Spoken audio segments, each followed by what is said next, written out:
ጤና ይስጥልኝ እንደምናችሁ ወደ ሪያሊቲ ሚዲያ ተከታታዮች እውነት እስክንድር ነጋ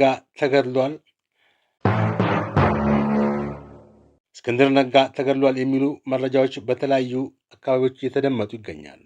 መረጃዎች እስክንድር ግን እውነት ከተገደለ ለምን ተገደለ?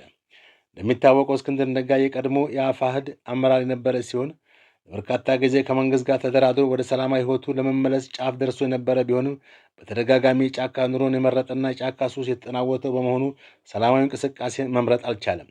ከመንግስት ጋር ሲነጋገሩ የነበሩት ካፕቴን ማስረሻ ሰጤና ኢያሱ አባተ ወደ ሰላማዊ ህይወት ሲገቡ እሱ ግን አሻፈረኝ ብሎ ሳይገባ ቀርቷል። ከዚያን ጊዜ በኋላ እነ ዘመነ ካሴ በአይነ ቁራኛ ሲከታተሉት የነበረ ሲሆን በአፋብን አደረጃጀት ውስጥ በሲስተም ለማስወጣት የይስሙላ ስልጣን ሰጥተውት የነበረ ሲሆን እሱ ግን አልፈልግም በማለት መግለጫ ወጥቶ ነበር። እዚያ መግለጫ በኋላ እስክንድርን አየሁ የሚል ጠፍቶ የከረመ ሲሆን በኋላ በወጡ መረጃዎች ግን እስክንድር ነጋ በዘመነ ካሴ ትዕዛዝ ታፍኖ ዋሸራ ማሰቃየው መክረሙ ታውቋል። እስክንድር አፋብን የሰጠውን ስልጣን አልቀበልም በማለቱ ታፍኖ ዋሸራ ላይ ቁም ስቅሉን ሲያይ መክረሙም ተሰምቷል። እስክንድር እንዴት ተገደለ ለሚለው እስክንድር ነጋ እንዲገደል ቀድሞ ተወስኖ ነበር ማለት ነው። እንዴት መገደል እንዳለበትና እንዴት ሚዲያ ላይ መውጣት እንዳለበት የአፋብን አመራሮች ሲመክሩ የከረሙ ሲሆን መጨረሻ ላይ የደረሱበት ድምዳሜም እስክንድር ነጋን በውጊያ ቀጠናዎች በማታ ወስዶ በማሰር በመከላከያ ተገደለ ብሎ ይፋ ማድረግ መሆኑ ታውቋል።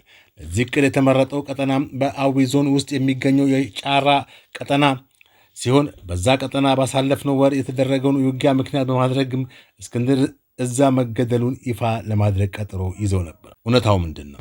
እውነታው ግን እስክንድር የተገደለው ዋሸራ ላይ ሲሆን ወደ ጫራ የተወሰደው አስከሬኑ ሲሆን ከዛም እንደ ተስፋዬ መካሻ መከታው ራሱ ገሎ በድሮን ሞተ እንዳለው ሁሉ እስክንድርንም ድሮን ጫራ ላይ ገድለው በማለት የፖለቲካ ንግድ ሊነግዱበት መዘጋጀታቸው የተደረሰ መረጃ አመልክቷል።